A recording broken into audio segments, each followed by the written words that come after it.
Now, more than ever, we need to focus on stories of strength, courage, and unity. Welcome to COVID Talks, a series dedicated to promoting positive conversations during uncertain times.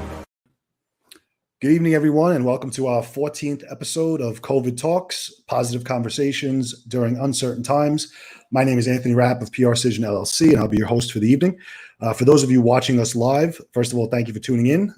Actually, to do me a favor, go to the bottom of the post, click that little share link, and share this link to your personal pages so we can promote and spread the word of positivity even more.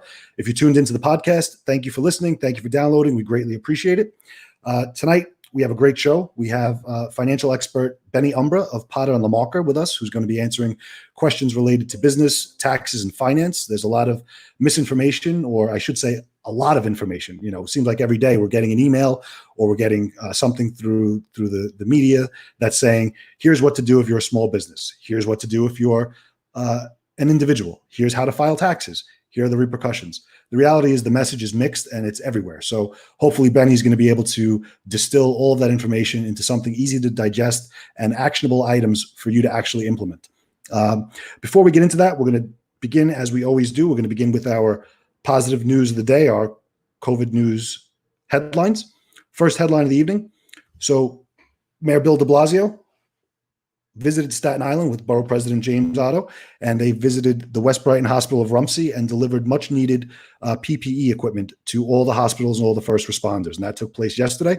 It took a while, but after getting through all the red tape, they were finally able to make a positive impact. So we thank our Borough President Jim Otto, and hate him or love him, Bill de Blasio was there for the press shot. So we'll give him a shout out as well. So thank you to Bill, and thank you to our fearless leader, Borough President Jim Otto.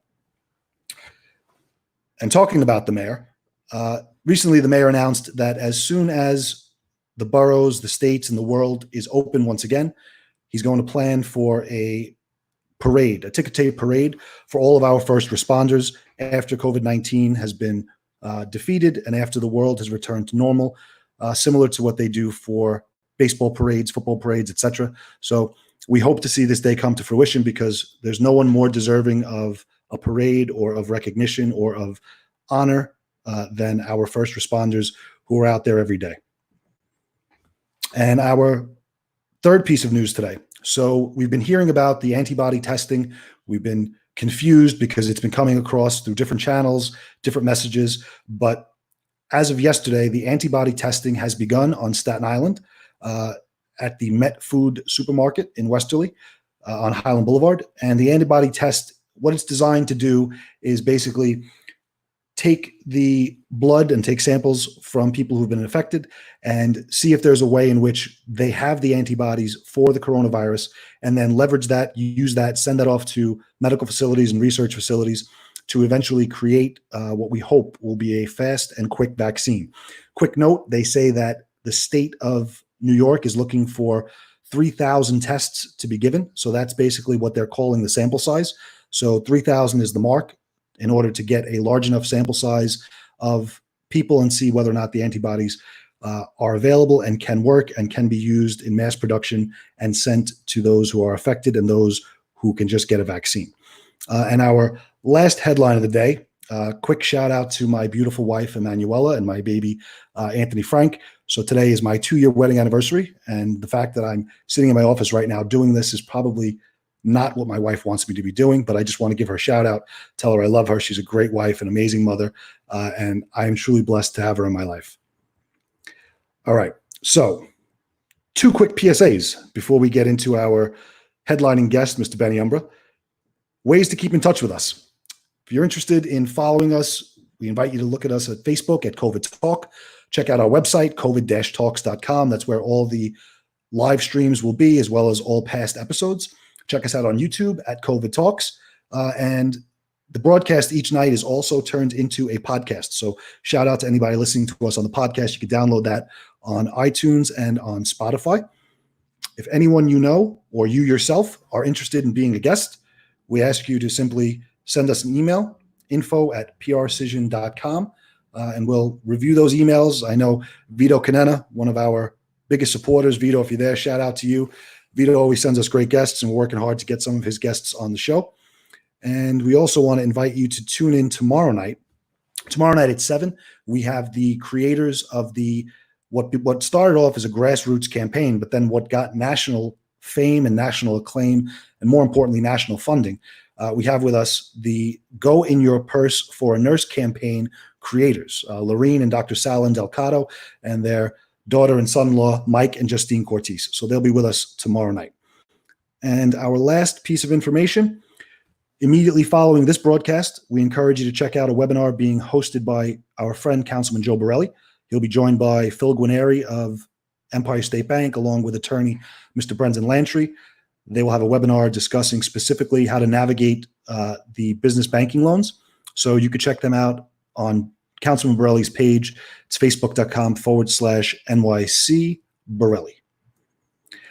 And now to the meat and potatoes of the show. I want to welcome a very good friend of mine. I want to thank him first and foremost for doing this. Benny is not the social media guy. Benny is a financial expert, and he stays to that, which is great because that's what we need him for. So I want to thank him for even being willing to participate in the show. He is a partner at one of the largest accounting and financial services firms here on Staten Island, one of the largest in the borough, Potter & Lamarcker LLP. He's an expert on all money matters. And with that, we're going to bring him in, and we're going to welcome Mr. Umbra. So Benny, are you there? I'm here. Perfect. And we could hear you. It works. See, I promise you, nothing bad would happen. We got service. You got service. Nothing bad happened. All the texts going back and forth between the mod squad earlier. Don't worry about it. It's just me and you. Sounds good. So before we get into pointed questions, just Yep. let our audience know a little bit about you. Where'd you grow up? How did you get involved in financial services? And then how did you become involved in one of the largest financial services firms on the island? So born and raised on Staten Island. And I went to the College of Staten Island, graduated with an accounting degree. Started off working for a firm in Manhattan, mid-sized firm. I was there for about 2.5 years. Left there and went to a firm in North Jersey to work on financial services, where I worked with hedge funds and private equity investment funds. And after about 2.5 years of doing that, I decided to go into private accounting, where I took a CFO position for an international company who handled cement and agriculture. And was there for about 3 years, and then at that point decided to go on my own. So I opened up my firm in 2012. I met my partner, one of my partners, Jeff Potter. He was the outside CPA for the firm that we had. So when in 2012, when I decided to leave, we decided to partner up, and we've been together for the last 8 years now, along with our partner, Fred Lamarca. Again, as you had mentioned, I mean, we've been open here about 33 years now at this point. Jeff and Fred started the firm. We handle a magnitude of different industries, from restaurants to construction, developers, financial firms, as far as financial advisors, and a lot of doctors and things of that nature. So financial services is sort of a very broad umbrella, right? Let's call it what it is. But what's some of the nuts and bolts of services offered to your clients? So we on our side, we have different firms here. So we have our CPA firm, where we're handling bookkeeping, payroll, tax returns, personal and business. Our firm is geared more towards the small to mid-sized businesses, not geared as much towards the individuals who aren't tied to them. Okay. We have a insurance agency where we handle health insurance and life insurance, along with any property and casualty needs, such as any type of business insurance, as well as home and auto. And then we have our financial service firm, which handles all retirement planning and investments for business owners, such as like SEP IRAs and things of that nature. And now that's why I wanted to have you on the show, because you really encompass the gamut of everything finance. I mean, all this is under one roof, one-stop shop, full service, full boutique of services. So that's you do an amazing amount of work, and we're going to try and dissect that a little bit. So bear with me, because I'm not the guru, you know. Gotcha. So neither am I. Mainly my partners and all the staff are, but well, I'm the one who got picked to talk tonight.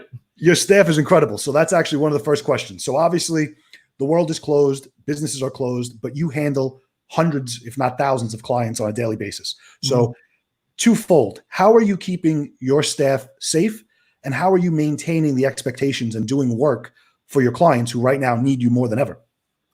So about 60% of my staff is now working remotely from their homes. Everybody's set up with a full system that they would have here in the office. The other 40% is working from here in the office. Almost everybody here has their own office. So as far as social distancing, it's not an issue. Everybody's in their own office. Nobody's really taking lunch together anymore. Obviously, like every place else, times have changed. So that's how we're servicing everybody. We have a good mix of probably about 50% of our clients are still open, operating.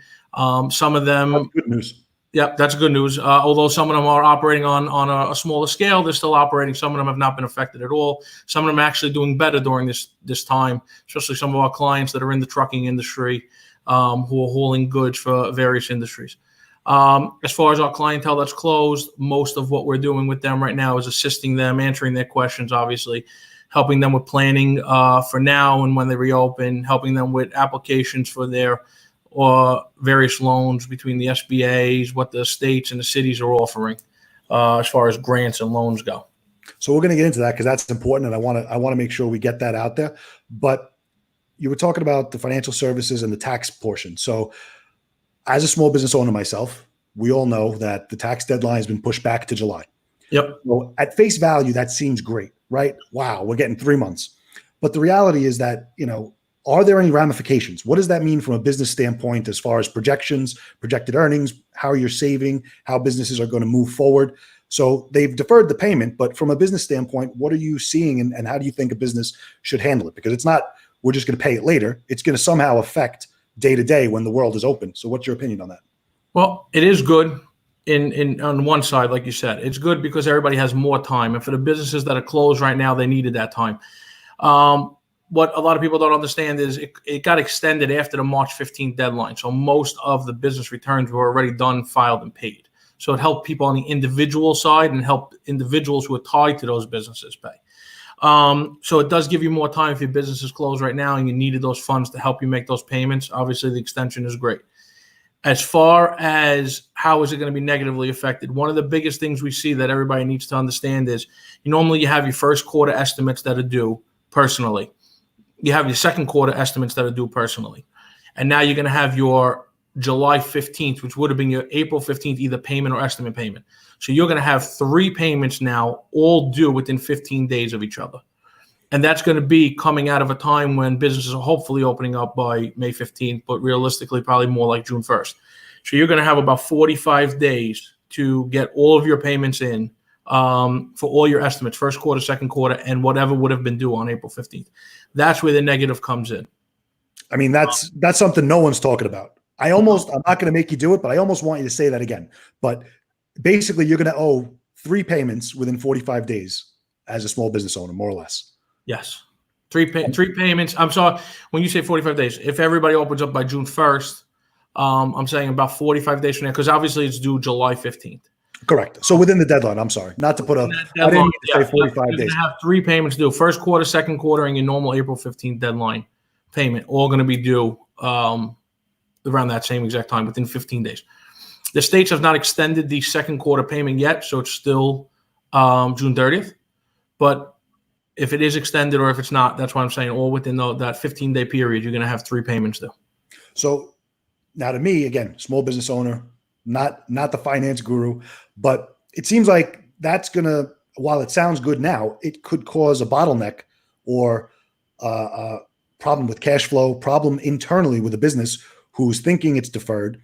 And it is, but at the same time, they still have to come up with all the money to take care of it. So right. Is there any advice that you could, where as of today, anything in your opinion that could be done to sort of work on that? Or is there any way to?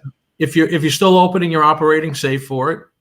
If you're not, we're going to have to weather the storm together, especially if you're a client of ours. We're talking to them about this. Make sure all of our clients understand these deadlines and how they're all going to be in one package. Normally also when they file in April 15th and they make their payment, if there is any additional owed for whatever reason, they normally have until September. Now you're going to be going from July to only September for your payments, or October 15th, obviously on a personal side. So it's a shorter time period. If you're not open, although it's not great news or great advice, there's not much you could do right now if you have no revenue coming in. So you got to take it and see where you go as soon as you open up. Hopefully you end the, we're hoping that the economy just goes on a straight line back up. But, the hopeful for all. So now this is just an opinion, and I just want to get your thoughts on it. So I know that prior to all this, the IRS would allow a small business or even an individual to go on a payment program if they couldn't meet the payments required. Mm-hmm. Given the circumstances, and again, I know there's nothing been said about it, at least to my knowledge, but do you think that kind of a program would be available given that they basically extended the deadline 3 months? Do you think that they'll say, we'll still be able to create a payment program, or they're going to say, we gave you 3 months, it is what it is? I mean, there's no definitive answer yet, but it's going to be, I gave you 3 months. I feel it is what it is. Okay. When you think about it, they still need their money to operate, the state and federal government. So the extension is there to help everybody, but there's only going to be so long of an extension. Okay. Well, I'm glad you said that, because like I said, I don't think I'm smart in finance, but I figured it was going to be the same thing. It's going to be, we gave you 3 months, give me my money. Mm-hmm. So as we mentioned earlier, there's a ton of information, and I don't want to say it's misinformation. I just want to say it's a lot. It's abundant. There's so much, whether you turn on the TV, whether you turn on the computer, the social media, your phone. It seems like every outlet is emailing, some are even texting me, trying to give me the latest news and the latest advice. So thankfully it is advice. They're trying to give advice. Yep. But the email I get at 8 a.m. is drastically different from what I'm seeing on Fox News at 10 p.m. And it's about the same program. Mm-hmm. So what kind of resources do you use, or could you recommend to, an individual to try and stay the most up to date? So for an individual who's trying to stay up to date right now, the best websites to use, and we're using them ourselves outside of our industry organizations that we belong to, which is where we're getting a lot of the information and how we're bouncing questions off of other CPAs across the nation at this point through our organizations that we belong to that are specific to accountants. That's where we're getting a lot of our information. In addition to, like I was going to say, you got NewYork.gov, SBA.gov, NewJersey.gov. Those 3 websites will definitely help you get some information on the loan side. You can look at the New Jersey Department of Labor website, the New York Department of Labor website for anything regarding unemployment insurance or PFL, which is going to be helpful. There's a lot of questions about that. We're actually working with a labor attorney firm right now, and we're going to be putting out a webinar probably within the next 30 days to answer a lot of the questions in regards to labor. A lot of people have a lot of questions about individuals that they laid off, what the requirements to bring them back for their PPP forgiveness. There's a lot of questions out there floating in regards to labor, and everybody always comes to their accountants first. We're not experts in it. We try our best. That's why we've teamed up with a firm out of Manhattan. We've been working with them now for like the last 2 months in regards to bouncing questions off of them that we get that we can't answer. And we decided today to put a webinar together that we'll be able to put out to our clients so they could sit there and ask some questions that need to be answered. And someone could find that information at the website, Pot on the Marker's website? We're gonna put together an email blast as well. We've been doing email blast pretty often now, obviously with everything going on. So if you could sign up for our newsletter at potofthemarket.com, you can put in for our newsletter, make it to our list, and every time we do an email blast, you'll be on there. Perfect. And I subscribe. There's great information. So I thank you for that. And again, for anyone watching or listening, that is a free resource. You can go there. They don't bombard you with emails. They send you emails that make sense when they make sense. So it's definitely a good resource. So you were mentioning loans. So let's try and dissect this in 2 sections. We'll do business first and then individual later.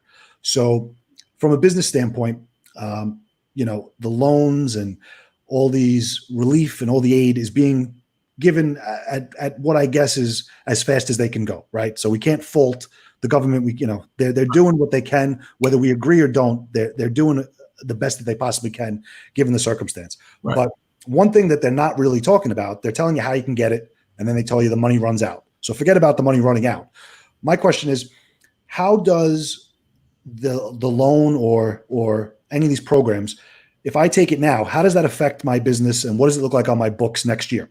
Are these loans, some are taxable, some aren't, some are grants, some aren't, how does that, so it'll get me through the COVID virus and the COVID pandemic. But when I'm up and running again, whatever that may be, what do my books look like 2021? What do these things do to that? Well, first things first, you have loan option wise from the federal government. You have your two options, which is your EIDL and your PPP. Okay. If you saw today, the Senate passed a new bill putting another $500 billion into the, for lack of a better word, bailout package. Right now, $350 billion of that is going to be allocated again to the PPP program, and there is rumors already that there's going to be a round 3. So we're telling all of our clients, when you take the PPP loan, it is exactly that. It's a loan with a forgiveness option, but you got to take the loan with the intention that you're going to have to pay back every dollar, and use the forgiveness option as the icing on a cake. Okay. If you get it forgiven. That is a loan that's going to be for 24 months with a 6-month deferment. So the first payment is not going to be due until, and again, has not been defined yet, either December 1st or January 1st. Okay. At 1%. Then you have the EIDL, which was originally a loan that was supposed to be up to $2 million, and everybody thought they were getting $10,000 right away as soon as they apply. And then if you look, they scaled it back, the SBA, a couple of days ago to up to $10,000 for $1,000 for every employee, and $25,000 loan. And that ran out of money. But again, as I read today, that's going to be funded again. So everything has changed. And as we were giving advice, like you said before, I went on at 8 a.m. and I got something, and by 10 p.m. I got something different. In one day, the PPP loan went from 4% to 0.5% to the final of 1%. Wow. Okay. 4 days after the PPP loans were all submitted, the SBA came out and changed the calculation on how to calculate your loan value, your loan request, I should say, which their new calculation would made it higher. So we had clients who submitted loans, for argument's sake, of $200,000, but really could have submitted for a request of $250,000. But because they were already being processed, there was no time to change them. So I want to interrupt you for 1 second, because this is important. I heard this today on a call with the city, and I've seen it from other businesses. If you've applied for the loan and you get the email or the phone call from your lender that says we're out of money, do you need to reapply? Should you, or are you already in the mix for the next round of funding that you just mentioned? So from what we understand, and I can tell you on a personal level, we work with Empire State Bank, who has been phenomenal through this whole process, by the way. Phil Guarneri and Jeannie Esmeralda, phenomenal team to work with. They were keeping us posted on everything that was going on. Applications that are in, from what we understand, are already in the pipeline. They will be funded when new monies become available. So you do not have to reapply. Okay. And that's what I had heard. But again, I didn't know if that was true. Hopefully that's with every bank. Right. Hopefully that's with every bank. I cannot speak for every bank. But I believe that is going to be the case. Some of the banks' websites already are saying that if you have a loan or has already been submitted, do not submit it again. These banks got inundated with paperwork. Right. None of these banks were set up to handle this many loans at one time. If you look, when it first happened, Wells Fargo shut down Sunday. Everything opened on Friday. By Sunday at 12, Wells was shut down because they couldn't handle the request at that point anymore. Right. They then opened back up again and took more applications, and then obviously everybody shut down as of Thursday of last week. With more funding going, I believe that you're not going to have to reapply again. You're in the pipeline. You're either in the bank's pipeline or you're in the SBA pipeline in underwriting. Good. And that's valuable information, because like I said, I've been getting a lot of questions about it just from my role with the South Shore Business Improvement District, but also just general knowledge for myself, for one of the businesses I own, trying to figure out what we're doing and whether I should resubmit. So now something else no one's really talking about, and that I'm not able to find a definitive answer for. When you're applying for all these loans, right? So businesses, we're applying for these loans, whether we get them or not, that's not my question. Does this affect business credit? Does this affect personal credit? if I were to apply for a loan or a small business apply for a loan, do I have a personal guarantee? Is there collateral? What's the ramifications with that? So that was another change. When you read all the rules that originally came out, there was not going to be a personal guarantee on any PPP loans that were less than 350,000. Then it went Okay. down to 250,000. I have clients that have gotten loans less than 250,000, and there is a personal guarantee on there. It doesn't affect you taking out the loan. It's obviously going to affect you if you don't pay back the loan. Okay. And does that affect credit score in any way? I know you're not a credit expert, but I don't believe it's going to affect credit score anyway. Okay, good. I was curious. And again, I know you're not a credit expert, but you know more than I do. So I might as well ask you. People should start working on obviously looking at the rules of the PPP. We're getting a lot of questions about that in regards to the forgiveness allocation. So if you get the loan now, any payroll and certain other expenses in certain categories is forgiven if you use that money within 8 weeks following the day you receive it for those categories: payroll, rent, health benefits, retirement benefits. If you don't, that money will not be forgiven. Okay. There's also other rules and regulations in regards to employee headcount from a specific period of time established as your base headcount versus headcount during that 8-week period. There's also a payroll baseline from a specific period, which the government is allowing you to pick a specific period. They give you 3 choices, and whatever is more beneficial to you is how you can establish your baseline. And you can't drop below a certain amount of headcount or a certain amount of payroll. So the thing is intended, the loans are intended so that you don't bring an employee back on payroll who's been off and pay him a reduced salary to try to get this loan forgiven. These are paycheck. Obviously, they're there to protect payroll. They want individuals to be brought back on. They want them paid full salaries, and they want your business obviously to start back up again. So, right. So that's great information. So thank you for that from the business standpoint. So now on the personal side, regular Joe, the government's giving away money. Everyone's getting checks. I didn't get one. I'm sure you didn't get one, but other people are getting them.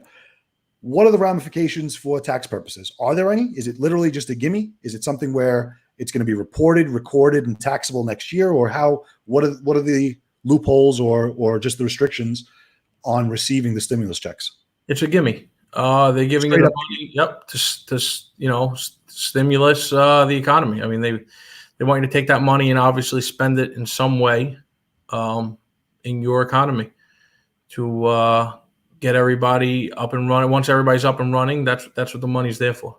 But it is going to be tax-free. Okay. Well, that's good to know. So shifting gears a little bit. So talk about cash and stimulus checks. I think, and this is just my opinion, that once the world reopens, I mean, I'm seeing it right now and we're on lockdown, but I understand it. But once the world reopens, I think people are going to have a hesitation towards cash exchanges. I think we're going to see more people concerned about physically touching currency and exchanging hands with currency. I think there's going to be an increase in credit, debit, mobile swipe, Apple Pay, Venmo. So that may be great for the consumer. But the reality is that on the business side of that, the business is paying per transaction for every one of those things I just mentioned. Yep. So, I mean, is there anything that could be done outside of Save Up? Are there any techniques you could recommend, or do you think am I wrong? Do you think people are going to use cash, or how can a small business prepare to deal with the percentages and the fees that are going to be coming off due to increased uses of all this new technology and transfer of money? I think it's going to be it's not only that they don't want to touch cash. I think we're going to see the way, especially in the food industry, of more delivery, right? Talking about that industry specific, and more pickup, which those payments are going to be processed over the phone when they place their orders. As far as cash for other industries, if you look, the trend has been down as far as any other industry, such as retail. The use of cash has been down drastically over the last couple of years, especially over the last 2 or 3 years. If you're a restaurant in New York City, if you see most places are charging the 3.75 or the 4% fee. Right on the menu. Yeah. Right on the menu, right back to the customer. If you're in professional services like ourselves, we actually had this conversation just last week alone. We worked with our bank to offer an ACH option now. Okay, that makes sense. Yep. So if we have the opportunity for a client to pay with an ACH, we're going to take it, obviously, not to pay the 3 to 3.5% charge fee on every charge that we take. So I don't see a way around it. It's going to be it's a cost of doing business. I know from speaking to individuals, sometimes we'd rather see that cost built into the prices, Right. and not broken out as a separate fee, especially in a restaurant. It aggravates people when they go there and they see it's 4%. Exactly. Just bump up the menu price by 4%, and Add a couple of dollars to the bill. exactly, Chicken palm is $17 now. exactly. But there's no way around it. It's a cost of doing business. But from your standpoint, from financial services, it's a dream come true, right? Because it's easy to track, easy to monitor, easy to do bookkeeping and accounting. It's Much great easier. for you guys. Much easier. All right, so it's good for you, but bad for the small business. Either way, Numbers start to make sense. right? The numbers start to make sense. I feel like you've told me that before, and my numbers never seem to make sense. I don't know why. Never. All right, so we're going to take a little bit of a break. We're going to do our COVID Talks Hero of the Day. We're going to bring up our hero and introduce them. But now is the time for anyone interested or who has a real comment. This is not from us or Vinny Bonomi and the boys who have been breaking Poor Benny's chops all day. Anyone who's listening to this valuable information that Benny has been so nice to share with us, I ask you to type your comments in, because we'll come back. We have 1 or 2 more questions for Benny before we let him go. And then we will get to those questions and we will answer those questions. So today's COVID Talks Hero of the Day, it's actually an amazing story. So the COVID Talks Hero of the Day is Miss Marianne Mama Lopez. Marianne is a 90-year-old woman who is a 2-time cancer survivor, God bless her, who was recently discharged from the hospital and celebrated her 90th birthday after beating the coronavirus. So shout out to Marianne Mama Lopez. Shout out to her entire family, who you could see pictured there celebrating her 90th birthday after she left the hospital after beating the coronavirus. So God bless you. God bless your family. And our thoughts and prayers are with you. And we hope to see you at 100, 110 years old. All right. So we're back with myself and Benny. I'm going to go into the comments and just skim them. So I don't know. Have you been skimming them, Ben, or you been letting it go? Oh, I have been skimming them, and I'm not answering any of them right now. Shout out to Vinny Ignizio. I see Vinny, well, making fun of us more or less, but Yes. Vinny's there. So thank you, Vinny, for tuning in. Let's see what we got. You can tell Anthony Girardi I extra the gravy on Sundays. Oh, okay. All right. Let's see. See, it would be nice if we actually, I mean, you've taken the time to give valuable information that, to my knowledge, hasn't been given anywhere else. And when does this show stop? When Rap gets to go out of the house again? Thank you, Vinny. So let's see. All right. So you know what? I do have another question for Benny. If anyone has a comment that is valuable or a question that actually makes sense, we are going to acknowledge it, because Benny does have the knowledge and the information in the background to give you an answer. But sort of a closing question, unless we get a good question that comes in. So outside of the coronavirus, outside of this whole thing that we're in, what's a mistake that you see, and it doesn't have to be your clients, anyone, what's a mistake that you see a lot of small businesses make that they can make an adjustment to benefit both themselves, be more profitable, or just be more efficient at doing business as usual?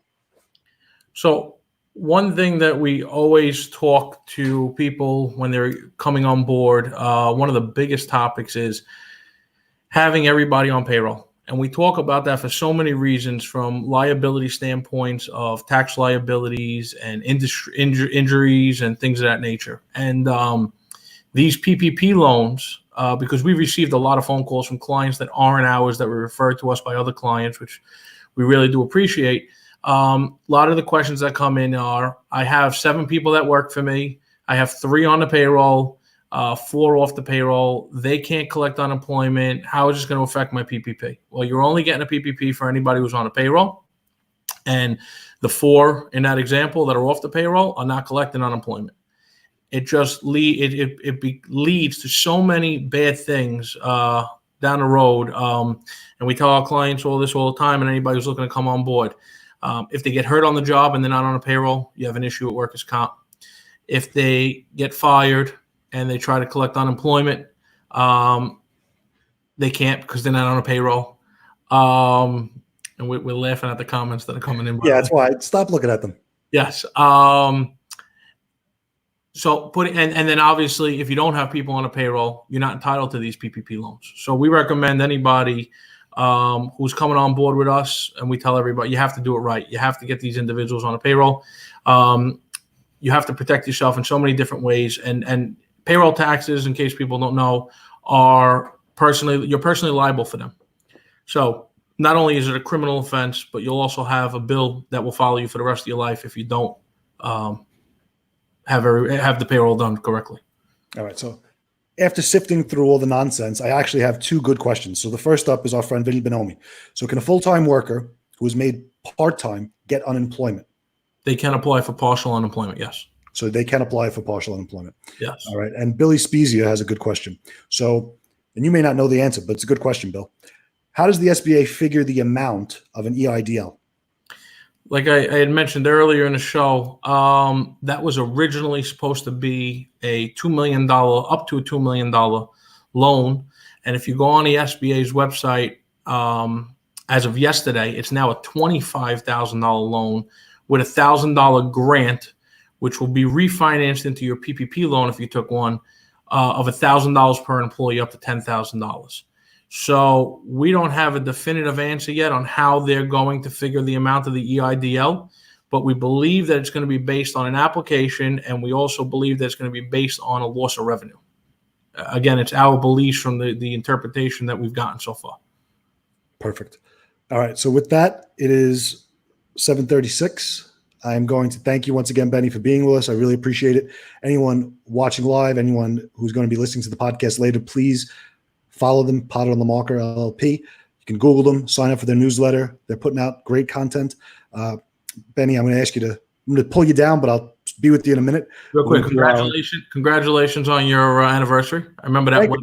Thank you. So when I go downstairs, hopefully I don't get in trouble. You know what I mean? Shout out, because I know my 3 kids, Nichols, Jules, and JoJo, are watching right now. So I'll be home in a little while, and I'm sure it's going to be as crazy as it is every night there. Best kids ever. Love them. Down the block, my neighbors. All right, I'm going to pull you down, Benny, and we'll be right back. So right now, we want to thank everybody once again for watching. I thank you for listening. I hope you were able to take some valuable information. There was some great information that Benny shared with us, and I thank you for doing so. Once again, we invite you tomorrow night to tune in to COVID Talks at 7 p.m. We have Laureen and Dr. Sal Indelicato, along with Mike and Justine Cortez, who are going to be talking about their national campaign. What started off as a campaign on Staten Island became a national news headline and has raised tens of thousands of dollars. It's called the Go In Your Purse for a Nurse campaign. And then we also invite you tonight at 8 p.m. to tune into Councilman Borelli's live webcast, where he's going to be discussing PPE loans. I think he has our friend Phil Guarneri of Empire State Bank, along with attorney Brendan Lantry. So check them out on Facebook. You could Google it. Their webcast begins at 8 p.m. And I want to thank you for tuning in. Thank you for listening to COVID Talks, positive conversations during uncertain times. See you tomorrow.